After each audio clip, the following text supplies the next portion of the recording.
You know, when we think about microaggressions, it's not like the big overt acts of racism. That's not what we're talking about here, or sexism, or heterosexism, or anything like that. It's much more of the subtle, abstract, daily utterances that take place. We have naturalized certain phrases that actually cause harm. So for example, like, you know, oh, that's so gay, you know?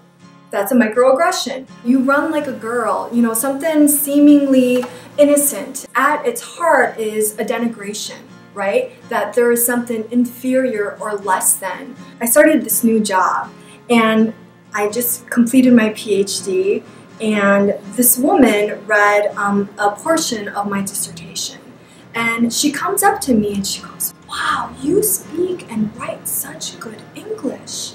You know, what motivated you to learn English and to, you know, give you that drive and commitment?" It actually comes across as a compliment. You speak really good English. But what is the assumption behind that? The assumption is that someone with my body, with my shape of eyes, with the way I look, doesn't speak English. There's this woman, she talks about like the 1,000 little cuts, you know, that take place on a daily basis, simply from the things that people say.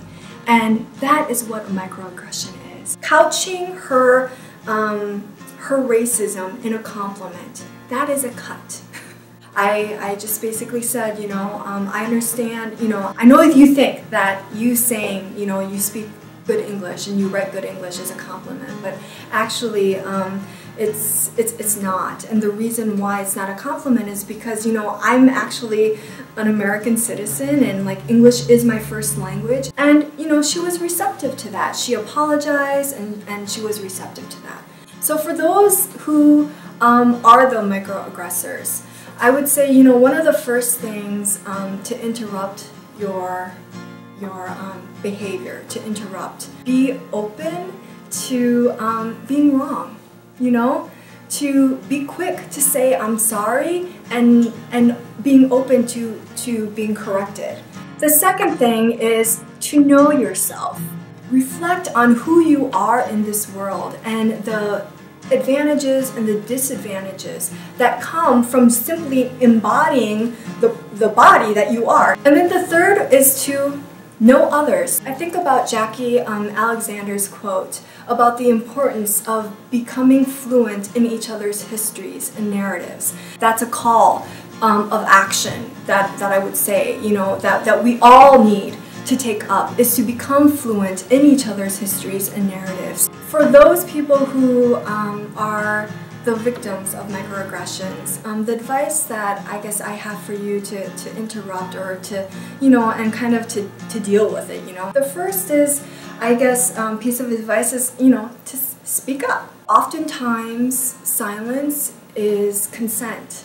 So if you don't speak up, the message you're giving is that it's okay. As uncomfortable and as perhaps frustrating and exhausting as it might be, you know, speak up when you hear something. But then at the same time, you know, you can't, it's exhausting to constantly speak up. Pick your battles. You know, think about, if you're gonna speak up, you should think about, is this person actually open? You have that sense, you have that vibe, you know? You know when people are open and when people are closed off. And then the third is, you know, I would encourage you to be generous, to assume the best in people.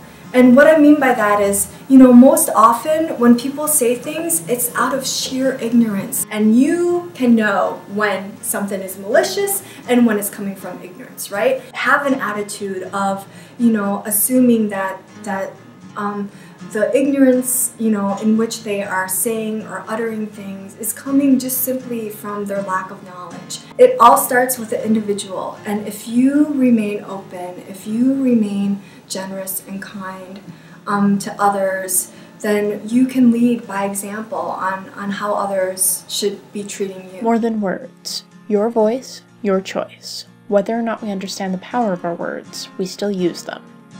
So what kind of impact do you want to make?